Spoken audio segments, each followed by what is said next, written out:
We're live. Good morning, everyone. We got Colby from EXP and we got Frank Old Guy REI and just trying to test some stuff out today. I got my new Wi-Fi, trying to do it, but it doesn't look like it's working. Oh, there we go.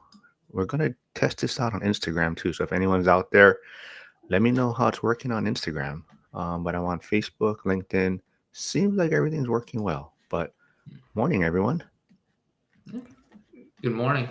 I'm Yeah. trying to figure out if I'm live on Facebook or not. Yeah, like I said, this is kind of just a trial run, test it out. So a couple of things I did find out is that the Mac Mini M4, the base model, might not be strong enough for the new Wi-Fi I got, internet I got. So I might have to return that and upgrade to the 10 gigs. But they don't sell that in the stores. You got to order that online. So if anyone's out there thinking about doing that, but cool.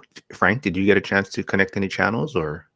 No, I didn't. I just came right in. Looks like Oh you're on man. Instagram though. Cool. Yeah. Well, let's just have some fun.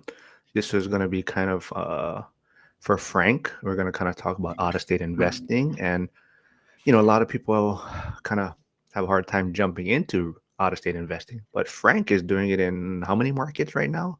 I think 4 different Four. markets. Yeah. Yes. So what is where do you live and what markets do you invest in? Yeah, we're here on the Central Coast in California near Santa Cruz. I guess a lot of people know where Santa Cruz is, but um, we're actually in Watsonville, which is a few miles south of Santa Cruz. And we're investing in the Midwest. We have homes in Illinois, St. Louis, and St. Joseph, Missouri, Milwaukee, and Gary, Indiana. I already have a hard time being in one market. I mean, how do you, do it in multiple markets? It When we first started out, like we tried to get started in 2007, and everything kind of fell apart. We jumped in without any education back then, and we had a couple of properties in Sacramento, California, and ended up losing those, and through the journey going through bankruptcy and stuff, and then found found Zuber and Bigger Pockets and everybody in 2019. So started trying to learn how to do it the right way, and we bought our first property in 2021, which was the triplex in St. Joseph. But through Bigger Pockets, we ran across a turnkey promoter, Allie Boone. You probably heard us chat about her, and she's been on our channel a couple of times. But that model was appealing to us because it was a pretty low barrier to entry, and the concept was good, right? You buy a kind of a refurbished property through a property turnkey provider, and back then they were even would have tenants in place before you took ownership. So we thought we'd try that, and that's kind of how we ended up in the different markets. We have 3 turnkeys.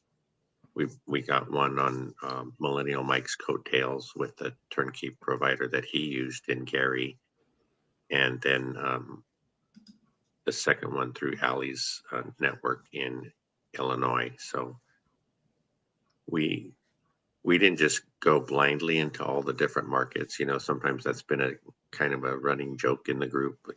How are you doing it, and why are you so scattered? But I think we jumped in with a little bit of help. Allie's super helpful, and she's with you all the way through the journey, and dealing with the turnkey providers and stuff that she works with. So uh, we felt like we had some trusted boots on the ground per se. Nice. Yeah, I mean that's to me that's the biggest struggle. I can't even imagine being in different markets. And so Colby, he's a EXP agent, and I'll just throw this out there real quick. I have switched to EXP officially as of yesterday, Great. so that's going to be fun. So me and Colby's going to try and collaborate and do some things together. But like so, Colby, I'm sure you talk to a lot of agents in all different markets, and do a lot of them do business? You think in different markets or have their license in multiple areas? Not really.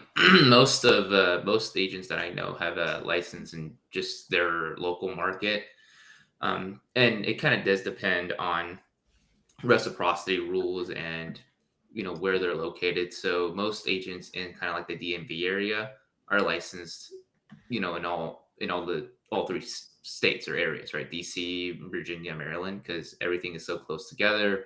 A lot of agents kind of up in the northeastern states do have their licenses in multiple states, just because everything is pretty close together, and they could be living in a city where they're 20 minutes away from the other state, right? It's still part of their neighborhood or their farm area.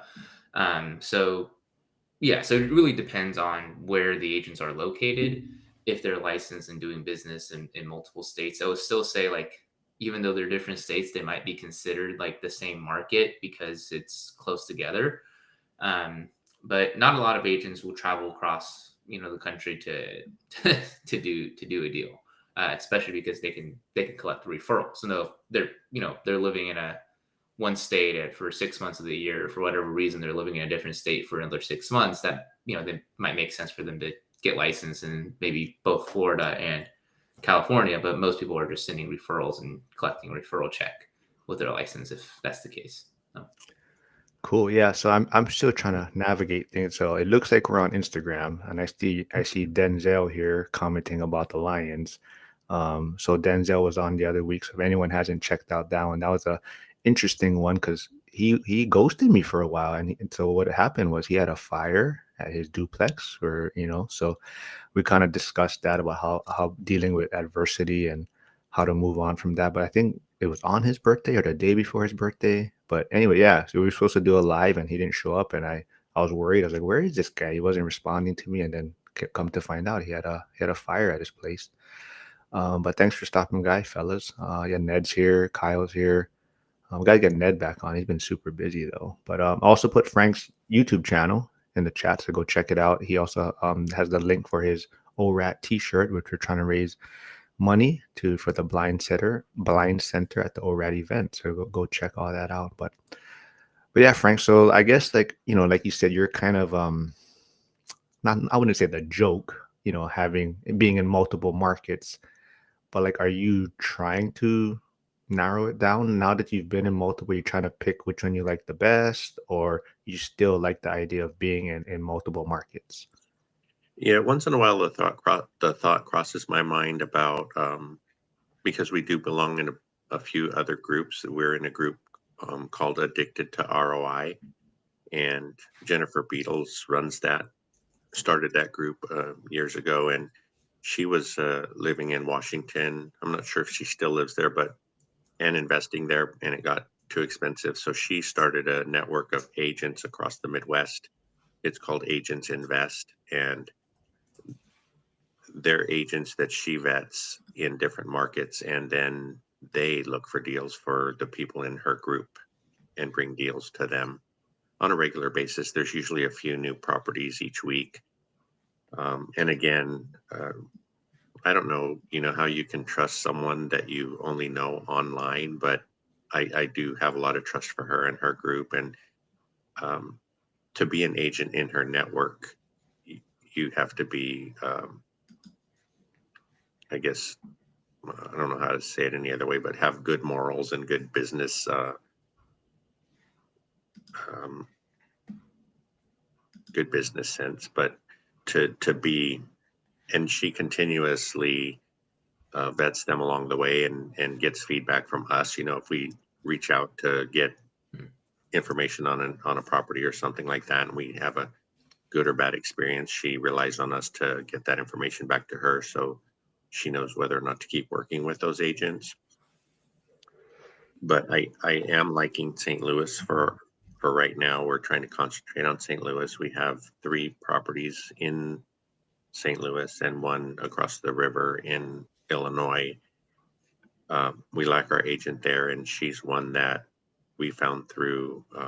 She was affiliated both on Bigger Pockets and with Jennifer's group of Addicted to ROI, so there was already some trust there, and we started working with her, and she's helped us with these 3 deals that we have there. And she's also she has a network of people that she works with. She invests there as well, so we're kind of building a team there. We've use some of her contractors, and I have a good property manager there that I like.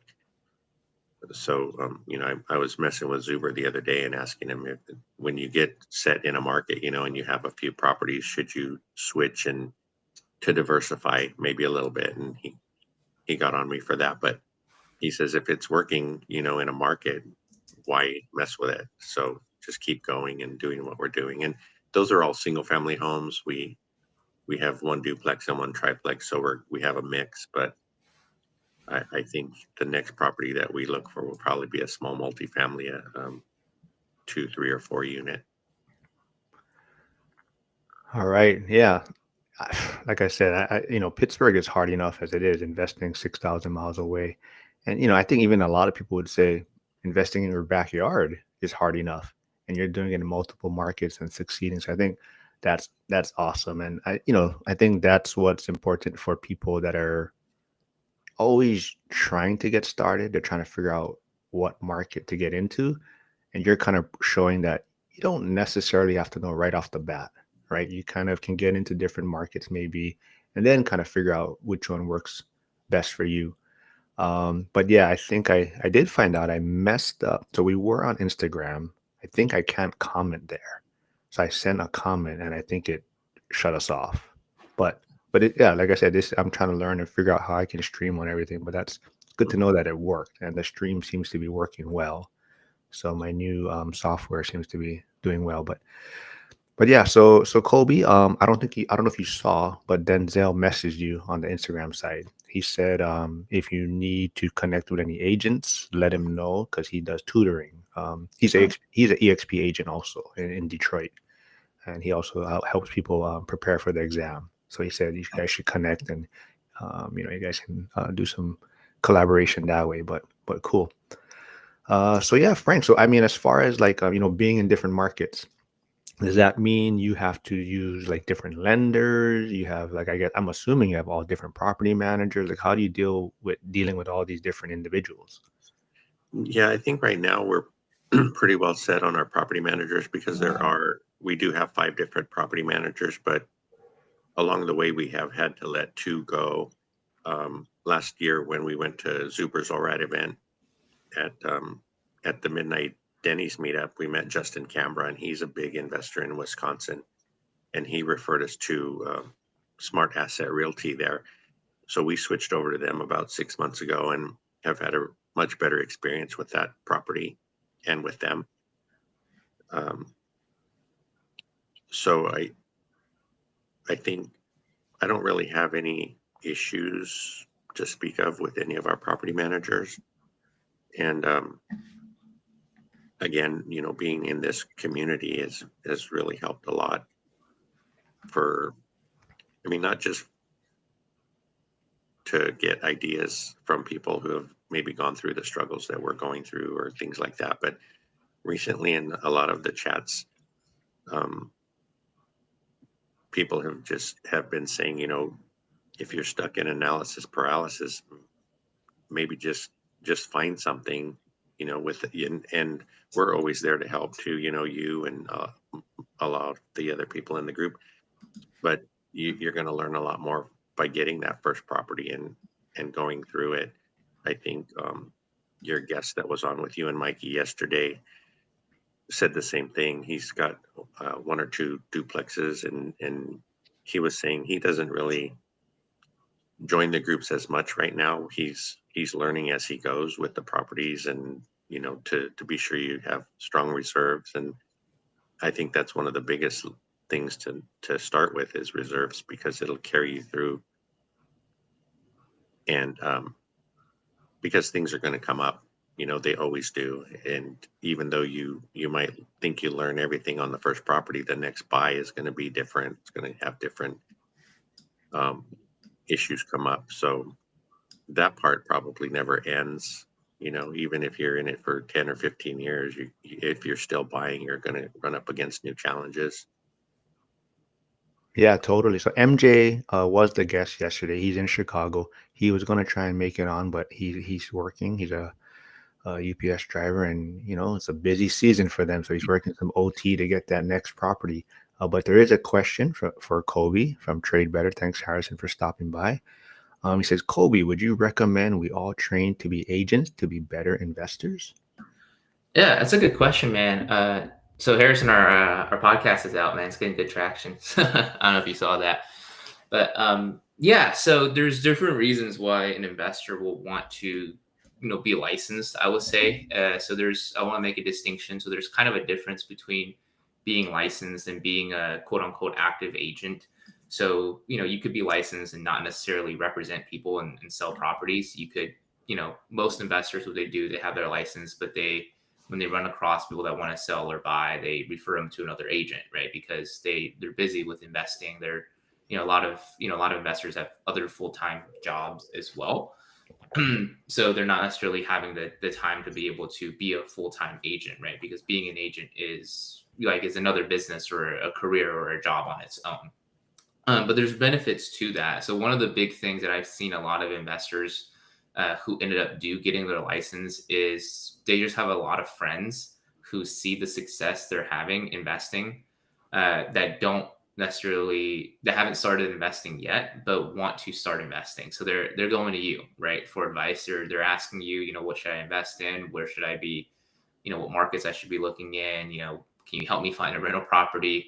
Right, if you're investing in your local market, of course. And what happens is people just get tired of handing out free advice, and they just to get their real estate license, and they become the agent for their friends, essentially, to help them also buy rental properties. So that's one of the reasons why they do that. So if you're investing for a while, you have a lot of people asking you, hey, should I invest? What should I do? That's a good reason to get licensed. Another one would be if you are doing a lot of off-market prospecting of sellers of rental properties, or that you want to buy, or if you're going direct to market yourself, then it would be beneficial to get a real estate license, because what you're going to do is you're going to run across a lot of people who want to sell, but it's not in your buy box. So you don't want to buy it for your rental property because it doesn't work for you, but they still need to sell. So in the past, what happens is you kind of pass it off to another investor or another agent, to maybe list it, right? If it's a really nice home, people just need to sell, and no investor's going to buy it, then you're just passing it off to maybe a friend of yours, but you can't collect a referral because you're not licensed. So having a real estate license allows you to collect that referral as well. So there's different reasons to do that. I think there's a lot of benefit in just going through the real estate licensing classes, just to see, how it works from the agent side of things, and also maybe be plugged into networks of agents that can also bring you deals as well. But if you have a full-time career outside of real estate investing, I wouldn't necessarily just quit on that and just go all in on being an agent. But there is benefits to getting a license. So that could be the first step. And then if you see that it works for you, then, that could be another direction to go in as well. But yeah, it's not, it's beneficial, but I think for a lot of people, they think they have to be like this full-time agent in order to get the most out of the license. And for investors, that's not necessarily the case. Yeah, totally agree. I think the big thing too is, if you want to be a good agent, it takes a lot of time, right? So it kind of takes away, in a sense, from being an investor somewhat. So it's kind of, I think it's better to do one or the other first, instead of trying to do both at the same time. But for me, the agent side is, I'm looking at it more like how I think, Kobe, you talked about it, and kind of your messages. It's also like building passive income, right? Building residual income with the agents that you acquire or whatnot, or put on your team, right? So it's kind of like a rental property, right? So it's one way to just build extra revenue. Because I know, Frank, you're asking me about my license and stuff, but there was I was gonna say something about as far as Zach is here, Instagram. He's I believe he has his own brokerage in Arizona, I believe. But Kobe, you did mention a podcast, and you mentioned Harrison being on it. I know Curtis has been on it. But what is that all about? You have a podcast, or what do you talk about, or what do you discuss on there? Yeah, so I do a podcast for my channel. It's just I'm me interviewing other people, a lot of agents, a lot of investors, a lot of investor agents as well. We try to get as many of those on as possible. If people are doing both sides of the business, but really it's just about success in real estate, whether it's on the investing side, on the agent side, if it's on the just building a business in general. So it's for people who are entrepreneurial, who are investing, who want to build passive income through real estate, and we just bring on interesting guests to create some content very similar to kind of what you're doing, you guys are doing as well. Right, just bring on different guests and different perspectives. So yeah, so Curtis was just on, had a great episode with him, and also Harrison as well. So yeah, and then Mark, we did an episode. I think it was like a year ago. Yeah, and then Curtis is in the chat. He's supposed to be teaching kids right now, but I don't know what he's doing. He's supposed to be working, but he does have a question. He says, "Great pros, any cons to getting licensed?" Yeah, that's a great question. The one that I've heard the most is you're held to a different standard. So there's certain disclosures you have to make when you're buying properties, and that just kind of depends on what your current real estate investing business looks like. As far as maybe certain wholesalers don't want to do that, and that's okay. But also, some states are requiring wholesalers to get licensed to mitigate against that as well. Um, but yeah, so pretty much, I think that's the biggest con that I've heard from people of getting licensed. It's just you have to disclose it when you're negotiating with a seller. But it also could be a benefit for you if you're the only licensed investor and nobody else is, then that could put you in a position where you seem more professional. And also there are fees associated with it. Now, it depends on kind of where you're at. It could be minimal. It could be, just want to take on the expenses of that, but there are fees. And then also, if you want to keep your license active, there for every state, it's going to be a little bit different, but there's going to be what's called continuing education that you have to make sure that you just keep up with that. And usually it's just an online course that you take for maybe a week or so every 2 years. But you do have to do that if you want to keep your license active.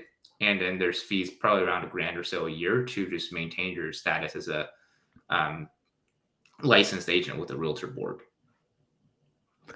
Yeah, I agree. All of those cons. And like you said, I think it's hard to do if you're trying to be an investor and an agent at the same when you're first starting, right? Because a lot of times I think the biggest thing is you're looking for deals, and Mhm. then you have a responsibility to your clients also, right, to present deals to them and whatnot, right? So sometimes you're kind of torn, right? Do I show this to my client, or am I going to buy this for myself? Or so I think that's the one thing.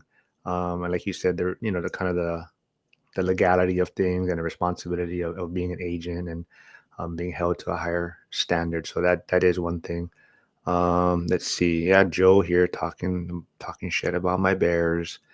Kobe is in Chicago or from Chicago. Wait, I forget. Are you in Chicago? Yeah, No, you're in Chicago. No, no, Texas, right? No, where yeah, you at? Texas. Texas, yeah. Kurt gotta love study hall time. Oh yeah, government employee or no, yeah, city employee. I know what you, Curtis. Yeah, I know what you're talking about though. But cool, yeah. Yeah, Kobe, your podcast is great. I know Curtis's episode is getting a lot of good feedback. You gotta get Frank on there, man. You gotta get Frank's story out there. I mean, who wants to invest in like 5 different markets? I mean, Yeah.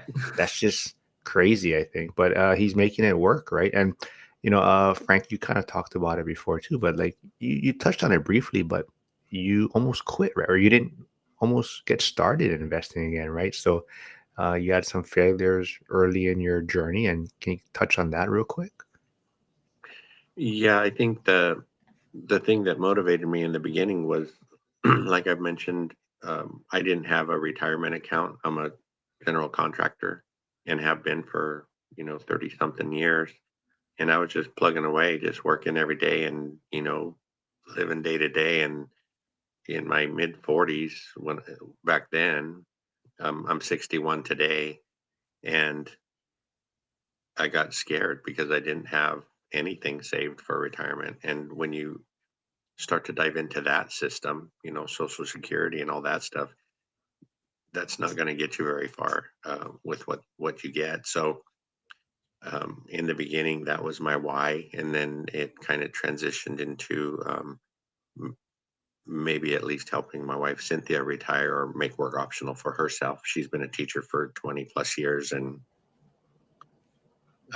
she at first she didn't understand. When I used to say it would help me if she could retire, because when you both drag out of bed in the morning and drag yourself to work, it's hard. But if she could not have to go through that, it would be easier on me. So um, I think we've been fortunate to get the properties that we have in the last 3 going on 4 years now, and our retirement years look much better because of it. But I always felt like real estate would be the path for us.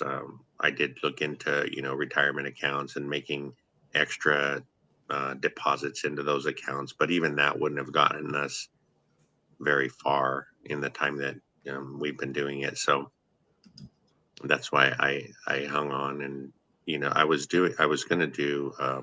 Well, I was getting ready to do an interview years ago with Casey from Brick by Brick Wealth, and I was sitting there thinking, because we took her course, and sometimes people talk about what's the worst that can happen. And when I was getting ready to go on with her, I realized the worst had happened to us already, losing everything, going through bankruptcy, and we were still here. We made it through all that stuff. So I figured with a better education going in for the second round, we could do much better. And so far it's working out pretty good. I don't know if she's still here, but it looks like Cynthia has joined from Instagram side. So Oh, did you? my buddy Cynthia, thanks for stopping by. Um, Frank is killing it. He's doing it for you. He's trying to make you be able to retire early and not have to get out of bed early and roll out. So. But Frank's doing a lot of cool stuff out there. So yeah, everyone in the community respects you, Frank. Loves what you're doing. You're always, you're a big part of Zuber's community, and I know he respects what you're doing, and Dion folks and Lumberjack all respect what you're doing. So keep it up, man. And like I know Curtis looks up to you. A lot of people. So you're doing a lot of cool stuff out there. So keep it up, man. Like Mikey, I think you're Mikey's idol. So Mikey's awesome, and like supporting everybody and trying to keep us out there, top of mind for everybody. I really appreciate that. And all we've made what I consider to be some really good friends through the journey, even though a lot of us haven't met in person. I look forward to that if more people can come to Zuber's event this year. And we connected with a lot of great people last year, so that I'm looking forward to that. Yep. Joe V said everyone loves Frank. Yep. So I agree with that. So yeah. So like Kobe, they're talking about EXP and things like that. So what would be I switched over. So what would you say would be the benefit or difference in EXP compared to other brokerages? Yeah, it's a great question. We could talk about this all day, but I'm not going to.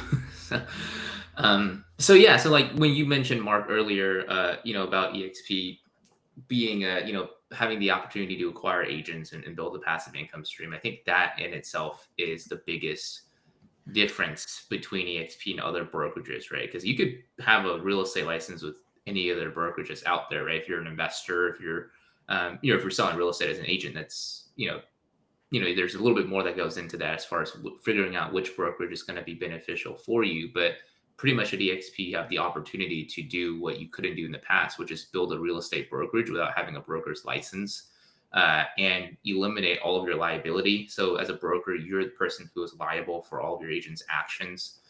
So you don't have that at EXP because you're not the broker. You're just a license who's bringing the agents over. EXP is the broker. And then you don't also have the supervision responsibilities that a broker has. So a broker needs to be the one who supervises all their agents, manages all the contracts, or hire somebody to do it. A lot of brokers we've heard say that running a brokerage is like having an adult daycare. and just, making sure that all the agents are, doing what they're supposed to do and filling the right paperwork and answering all the questions, even if it's super late at night. If the agent's doing the transaction, the first person they're on call is the broker, right? Make sure that, they know what they're doing. So you don't have all of that supervision responsibility at EXP either if you're building it through the revenue share model. And then also you don't have the geographic limitations of a traditional brokerage. So you are able to collaborate with agents and build your team across state lines and even country lines, right? So I'm based in Texas. Mark, you're based in Hawaii, right? And I also, we're prospecting agents in other countries now, I think close to 30 countries outside of the US. And then also, of course, the elimination and reduction of expenses, right? So it's only $85 a month to hang your license at EXP, whereas opening a brokerage, that means having your own office expenses, making sure you have, paying rent or you own your own office and paying for all the software for your agents and staff members to help you grow and maintain everything. So that's the biggest part of that, right? Now, kind of talking about it more on a simpler level, right? Just as an individual agent, what you're doing is you're able to come in and hang your license with EXP, and like Mark said, have an additional stream of income through the revenue share model that you can work, pretty much like you're building your own brokerage, again, without all of the headaches that come with it. And you can do it at your own pace. You don't have to, worry about, not making rent roll or, your mortgage on a commercial property the next month. So you can do this, slowly or quickly, however it works for you. Very similar to kind of what I hear you guys talking a lot about your investment journeys, right? It's not necessarily about doing this quickly or scaling super fast. It's just about making sure that all the numbers are correct and you're building the right residual income streams for your lifestyle and your expenses. And you can do that at EXP as well. So that's the big part of that. I think will really appeal to a lot of investors. We have seen a lot of investors. Most of them are full-time investors who've been flipping houses and buying rental properties for a while, make the switch over if they have a real estate license. But I think that's the big leading benefit of EXP is the ability to build a passive income stream through the agent, the agent attraction model. Now there's other parts of that comes in as well. There's, we have stock at EXP for agents who are actually doing transactions. So if you're, like an active agent, then you have the opportunity to actually own a piece of the company because we're publicly traded in the NASDAQ, and different things like that, just commission splits and fees, which are pretty common and competitive just around the industry. But that's the big piece. I think, that's the reason why, Mark, you switched over as well. I think a lot of other investor agents and investor-minded agents who are licensed are doing that same thing. Yeah, plus I have enough babysitting to do with this, trying to schedule all these lives and get all these prima donnas on here like Joel and Matt, Mojo Mindset, who couldn't do it today. But yeah, no, it's fun. But yeah, like you said, hey, Harrison from LinkedIn. Hey, thanks for stopping by. Yeah, thanks for letting me know. Testing some things out. I took a break from LinkedIn because the streams weren't doing too well. So thanks for letting me know that. Question for you, Kobe, from Harrison. It says, what has been the best country to work with outside the USA? Would you buy a place there? That's a great question. So there's two kind of ways that you could look at this. So from our perspective, kind of what we're doing with EXP, we're looking at countries that have high property values, or at least not super high, where there's property values in some countries are so high that the real estate market is not moving at all, but just a healthy property market that has a high population of real estate agents and individuals. So that's kind of what we're looking at, because with the EXP model, we're looking at scalability, and we're looking at how many people can we actually attract in this market. If it's a really small market, like even if the property market is really good, but there's only 500 agents, then it's a much smaller market for us to grow in versus maybe a market that's a little bit less on the price value range, but it's a much larger market. It has 100,000 or over 100,000 agents in that market. Then it makes more sense for us to focus our efforts in that specific country. So we're looking at and the reason why we look at higher value real estate markets is because revenue share you earn is directly correlated to the commission that the agent is receiving, right? And it doesn't matter where you live. So like I live in Texas, right? We're not the most expensive market in the country, but if I attract an agent in California, they can sell a house that could be average or below average price range, the median price range of their market.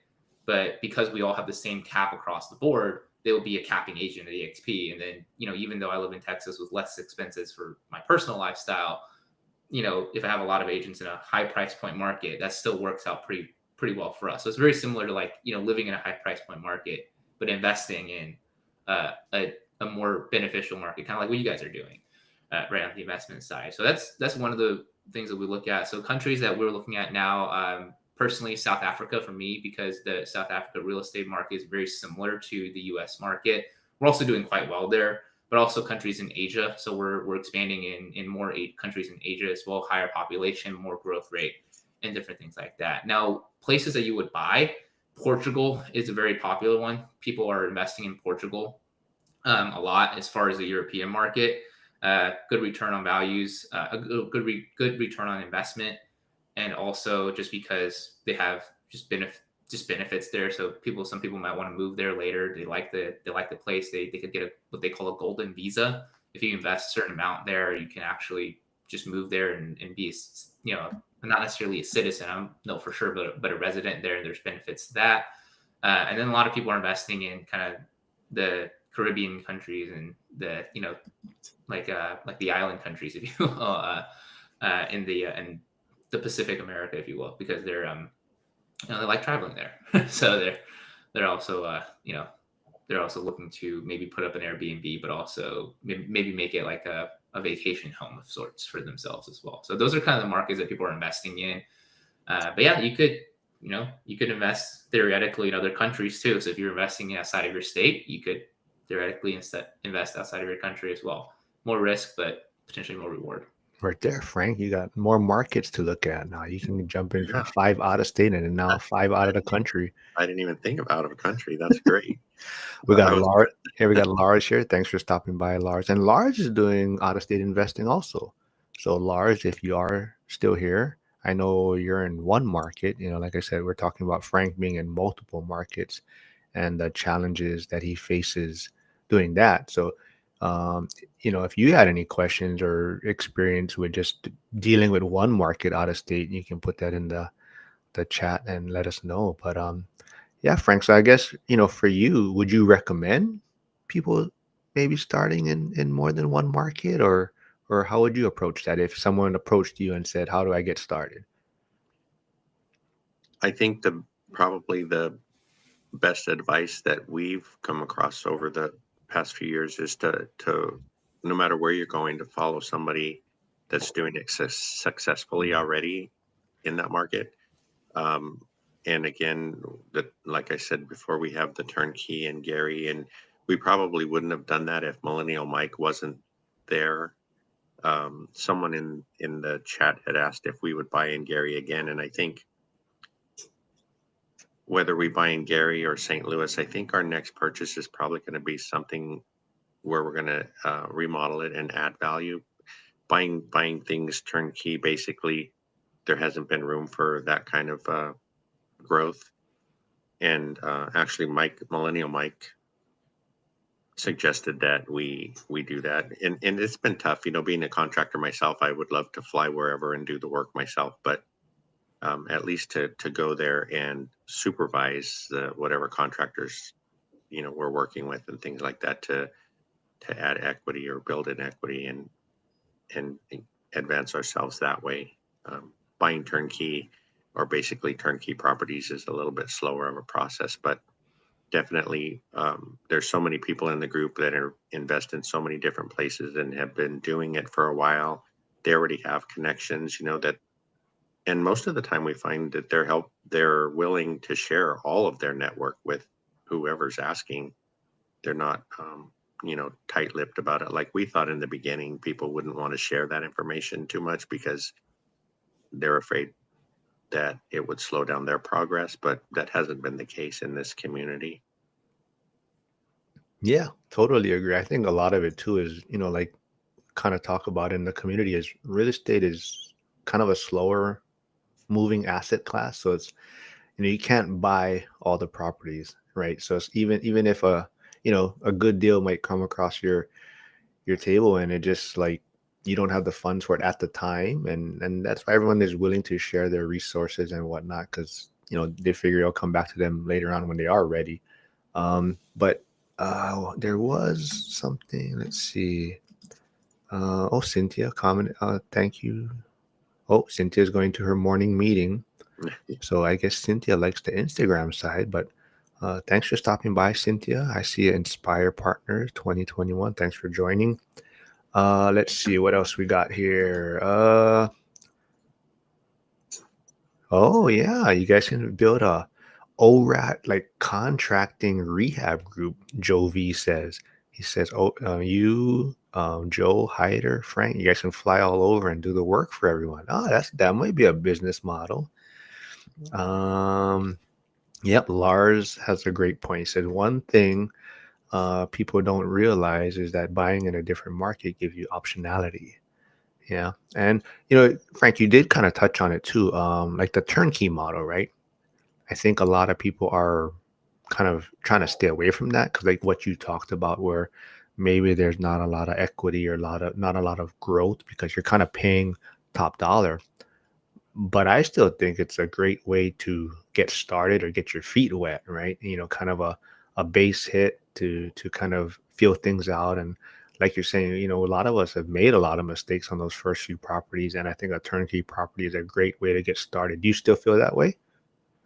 Yeah, exactly. I think I was talking to someone over the weekend about that, where they weren't sure where to get started. And I think, Zuber always says you can go broke buying cheap, but I think there's a difference between buying cheap and buying in an affordable area.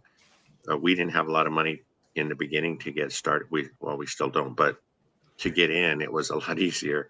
And my thinking was, if I had $40,000 sitting in the bank,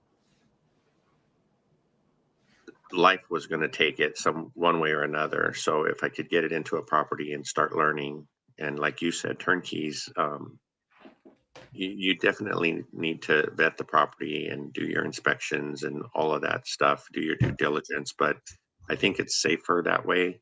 And like you said, just to learn the process, learn about getting the lending and um, making sure your debt to income ratio is good, and credit score and things like that. That all of that learning is a lot easier if you don't have to worry that. Um, well, you have to worry a lot less that something major is going to break, because the turnkey providers, like on the ones that we've purchased, have a new roof. The major stuff, water heater, furnace, usually has at least 5 years of life left, or they'll replace it. And the return isn't as great. We try to shoot for a 10% cash on cash return with whatever we buy. The turnkey that we bought in Gary was like between 6 and 7, and we knew that going in. But it's been pretty problem free. We've had it for a little over a year, and that one, with all the remodeling that they did, they'll give you a scope of work on what they did to the property.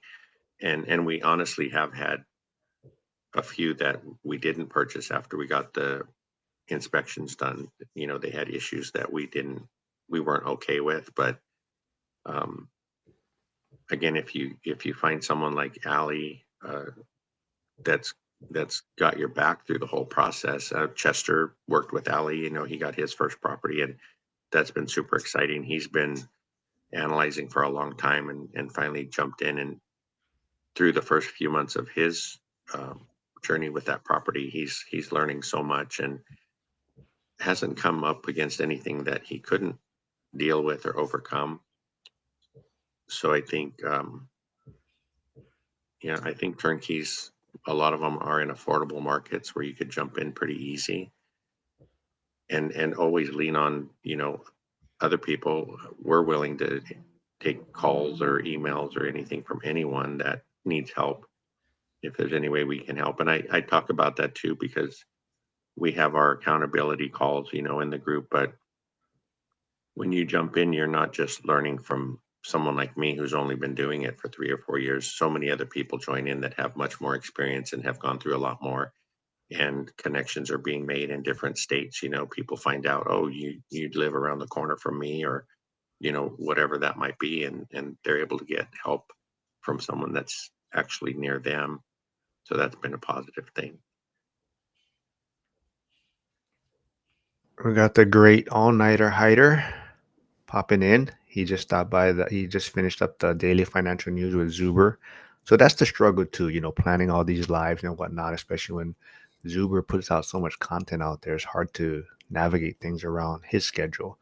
But yeah, thanks for stopping by, Hyder. I put your YouTube channel in the comments. So everyone go check it out. He's putting out a lot of good content out there.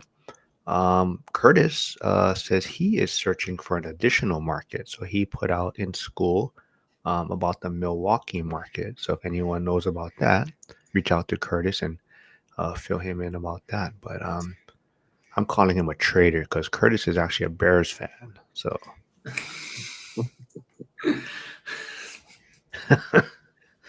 but Well, the Packers are doing pretty good this year, so he's going to the right place. they are doing good, but this is a tough division. So the Lions and Vikings are, yeah. I don't see the Packers being able to make I mean, they might make the playoffs, but it's going to be tough to get three teams from one division to get in there. Yeah, I don't know if you guys saw the end of the Bengals game last night, but that was crazy. But Jamar Chase saved my fantasy. He got me the win with that last touchdown, so that was good. But that was crazy. Yeah, I know we kind of touched on it yesterday. We can still talk about investing in multiple markets, but we kind of touched on some stuff yesterday that a lot of people seem to have some questions or comments on. But we were talking about Bitcoin. I don't know, Kobe. I never really talked to you about Bitcoin. I don't know if you have any Bitcoin or crypto, and Frank, if that's any asset class you're investing in. But Bitcoin's been soaring. I don't know if you guys saw about the Hawk Tuah girl who did kind of a rug pull on her meme coin and probably going to jail for it, but we'll see what happens. But yeah, you guys got any crypto or Bitcoin you guys invest in? It's something I don't know much about at all, just what's in the headlines.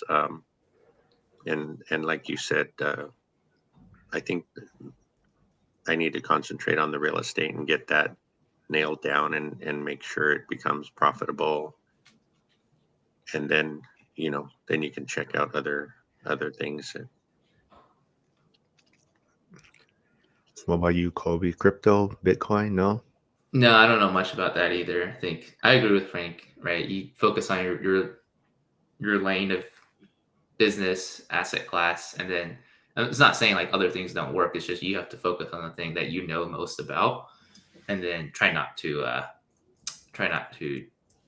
extend yourself too thin.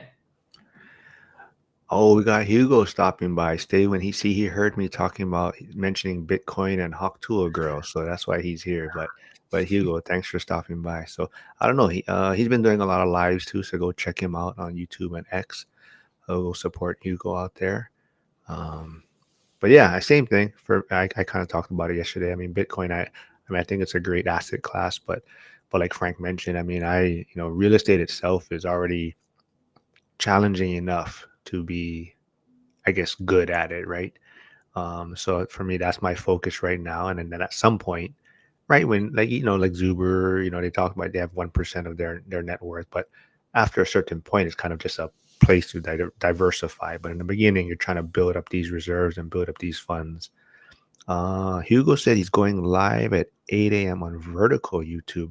8 a.m. What is that? Pacific? No. What time? Pacific time?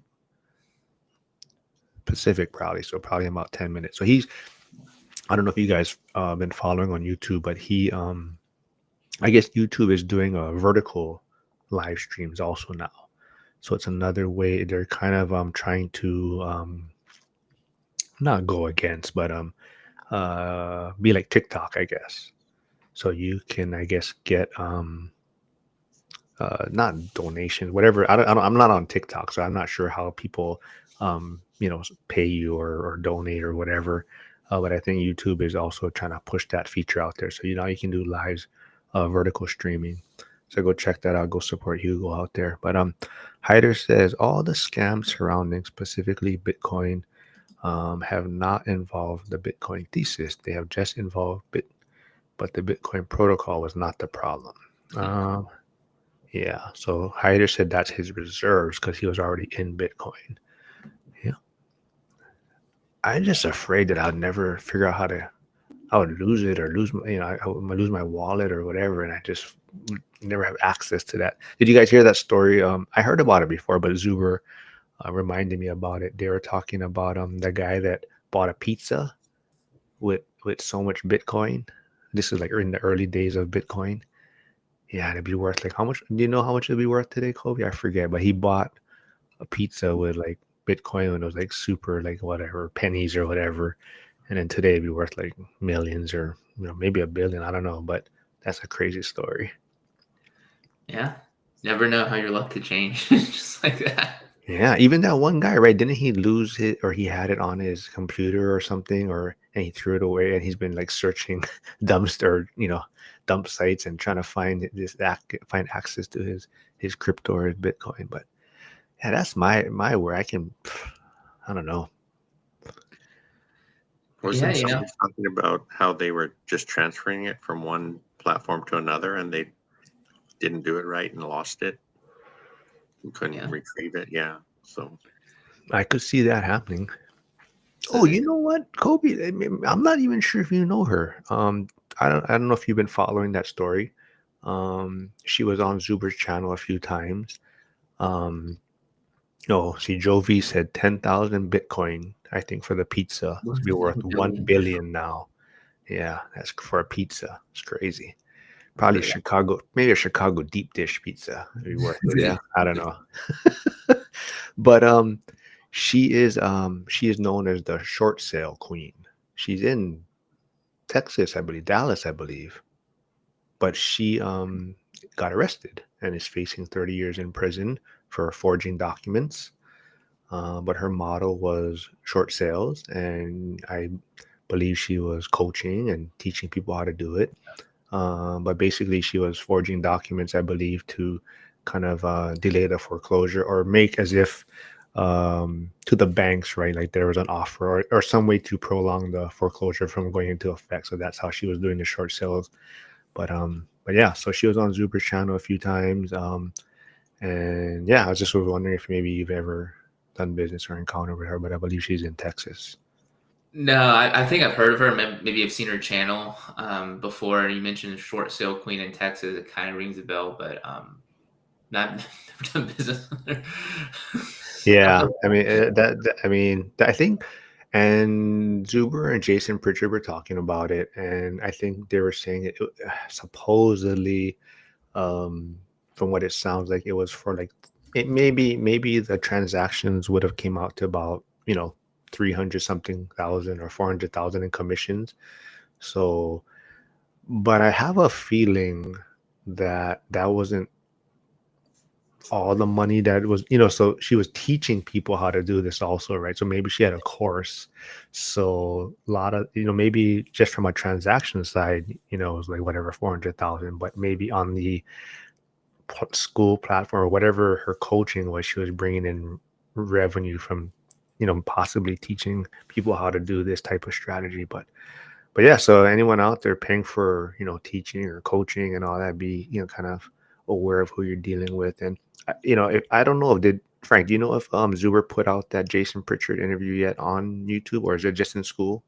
I think he did because some folks I was talking to last night had already watched it. Oh, so, okay. yeah.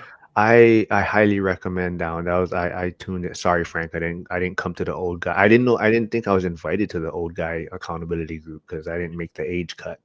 But but that was a great interaction with Zuber and Pritchard, because I think for a lot of people it's going to reinforce just kind of sticking to the basics. Even Jason Pritchard talks about how people are getting into trouble with sub two and some of these creative finance strategies. He's not saying they're bad. He says he's done them, but he said even like him, he's may have only done like 10 sub twos in like his, you know, 10 to 20-year real estate investing journey, right? So it's not a common thing.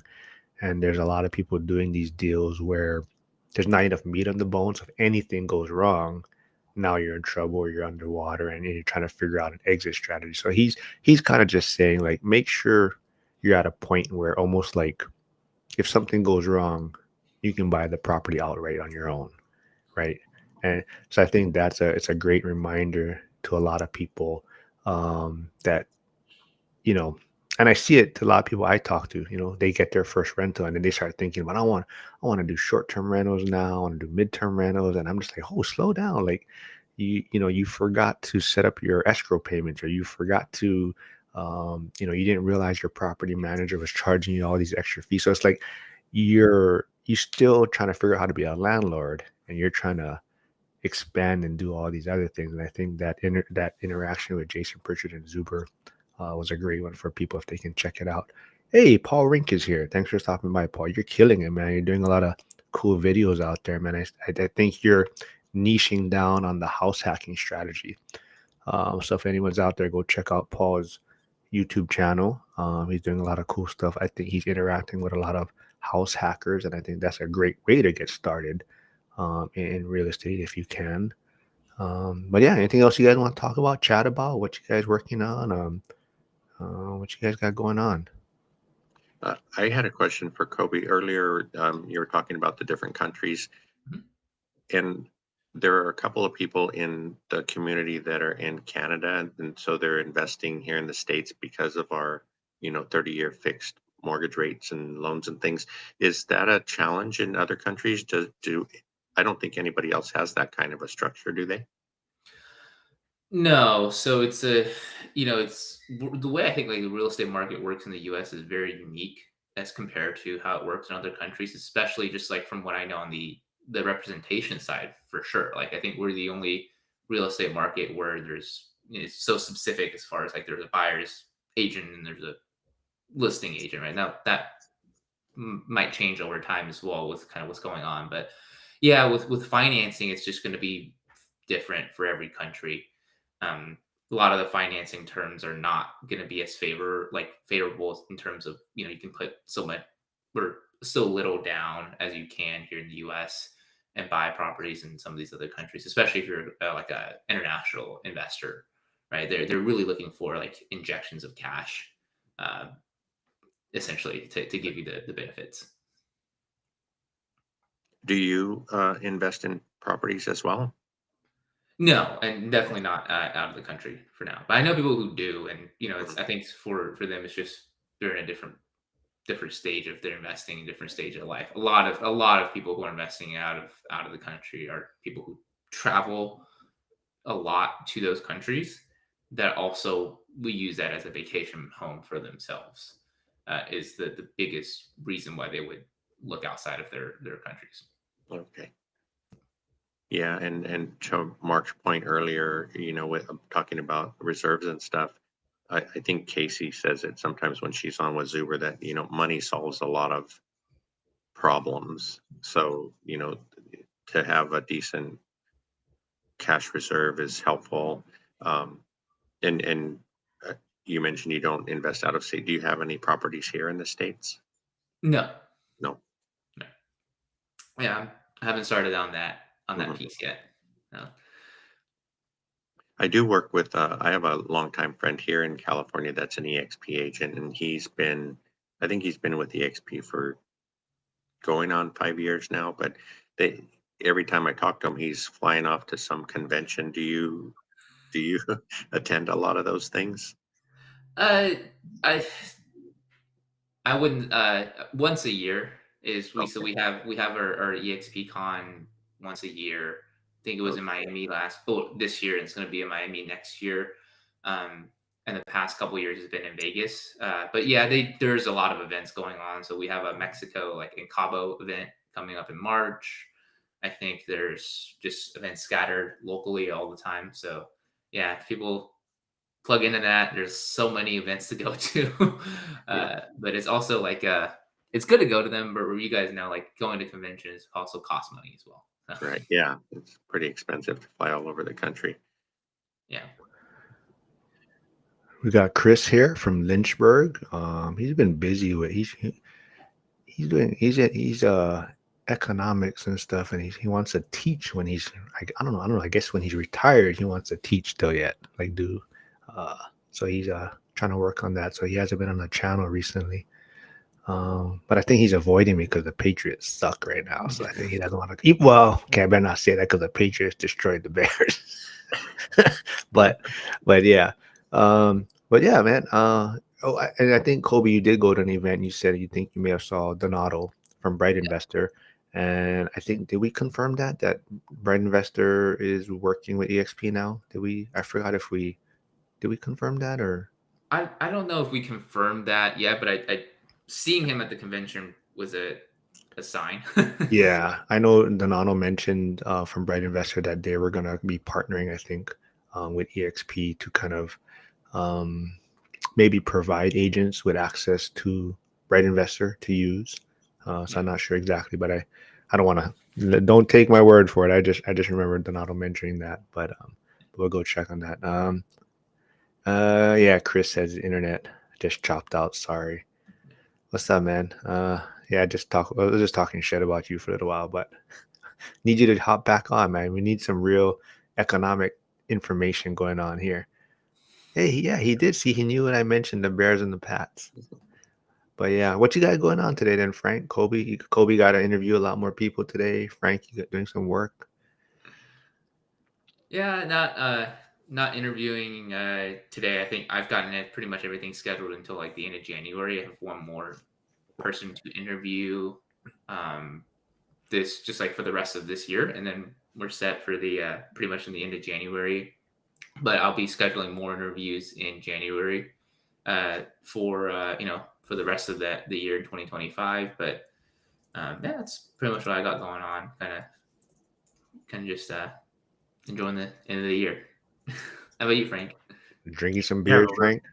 we're just trying to wrap up a couple of projects. And the agent that I mentioned that's here on near us, we're doing a remodel for him that should wrap up.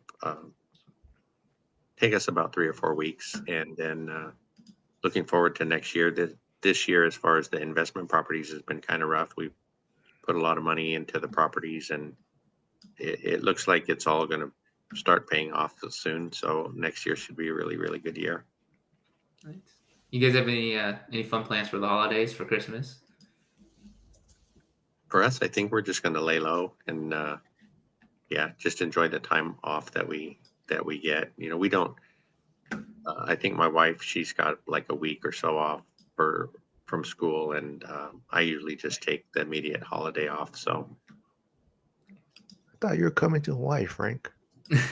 one of these days, yeah, I think that Mikey and I joke about that. What are we going to do when we retire? I hope we'll have enough money to travel around and visit all of our friends that we've made. You know, you guys in Hawaii, we have some friends. Actually, somebody was talking about Milwaukee, trying to look at the Milwaukee market. We have, Curtis, yeah.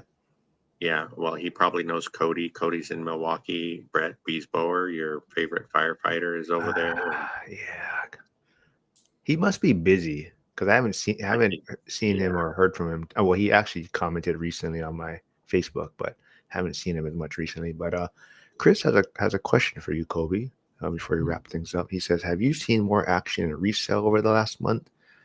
Frank, I do not remember if you're also an agent, but have you seen anything in your markets? Yes. So just from what I've seen, yeah, picking up. Even though December is really not like a active time normally, but because it's been like a weird year for real estate. Yes, compared to the other months of the year, last month's the resales have picked up just from kind of what I've seen from our agents in our group. And I'm not an agent. I'm just a general contractor. And What do you mean, just a contractor? Yeah, I think contractor's job is a lot harder. Yeah, Joe and Brett probably taught him two pain in my asses, but yeah. yeah, I think Brett's been really busy, but Cody and Brett seem to really have it going on. Brett does a lot of his own work Mhm. on his rehabs, and he's building quite a portfolio, and Cody as well. Cody's been in it about the same time we have, going on 4 years, but he's got several duplexes. He's up near, I think, closer to Green Bay and the Appleton area. and Brett is actually down in Milwaukee. Yeah, so Curtis has a lot of resources Hmm. to connect with and pick their brains. Like I said, before I wrap things up, I did put I put Hyder's YouTube channel. I meant to put Frank's YouTube channel in there again. But I put the PayPal link for the shirts if anyone hasn't purchased the shirt. Oh, and I do have Kobe's YouTube channel here. I thought I didn't have it saved, but let me put Kobe's channel. Go check out Kobe over there on YouTube. And let me see if I can find Frank's one real fast. But yeah, if you haven't picked up your shirts, go pick it up. It's a great cause. Support the Blind Center. I think it's gonna be really fun this year, Frank. I think hopefully like he was talking about, right? Like using those extra rooms at the event center and kind of using that for people to like almost like breakout rooms. I think that's gonna be a great idea. Hold on, here's Frank's channel, and yeah, we'll wrap things up. Just kind of I didn't get a chance to talk to Mikey about it yesterday because the the internet technician actually came on time. I never thought he would have been on time, so we had to cut the live a little short yesterday. But I must say, it seems like he did a good job because the stream is working well, and we're on multiple platforms. Um, but I didn't get a chance to talk to Mikey about kind of living in an expensive market like Hawaii and kind of being you almost get trapped, I think, thinking that it's okay to be in the rat race because you're trading it off for being in paradise. So I think that's kind of what I see a lot of people is they're okay with that trade-off. Like you're almost like you're supposed to be in the rat race if you're in Hawaii because of the high cost of living. So it's a trade-off. I'm in paradise, so I'm going to be in the rat race, and I'm hopefully our channels and things like that can help people kind of change their mindset a little bit because you're in California, another expensive area. But yeah, and if I don't talk to you guys before the Christmas season, have a great Christmas holidays. But it's crazy right now. But yeah, Kobe will connect. Yeah, my mom had hip replacement, and my dad has the flu now, so just dealing with all of that. So, but yeah, it was fun, guys. Yeah, we'll do this again. The stream worked well. I think it did well on all the platforms, and yeah, we'll do this again. So, you guys want any final parting words? Well, for me, just thanks for always thinking about us and inviting us. I appreciate everything you're doing, and it's great to meet you, Kobe. Hopefully, we'll get to talk more soon, and yeah, I'm sure we'll run into each other, Mark, before the holidays. So, Ah, man, I was yeah, hoping. Actually, there's I mean, I'm sure everyone knows, but Dion live today, today at 4 p.m. right? Pacific. 4 p.m. Yeah, and I think Hugo's going live. So if anyone wants to check out some crypto news and stuff, check out Hugo on YouTube and X. And yeah, Kobe, maybe you can get Frank on your channel, Yeah. talk about all his different markets and maybe see if we can get him to get his license. Yeah. All right, everyone. Thanks for stopping by. And actually, I think I'm gonna do one more live on Friday. It's gonna be actually my first one with two people in Hawaii. Tyler's gonna be back on, and another investor that we know from the same kind of mastermind group. This guy Dean, he's a agent also. I think with Coldwell Banker. I forget. But anyways, it's gonna be my first one with maybe just kind of two 808 state people. But thanks everyone. Hey Nice. Jason, sorry man, we're out. Thanks for stopping by. All right, Thank you. everyone. Bye.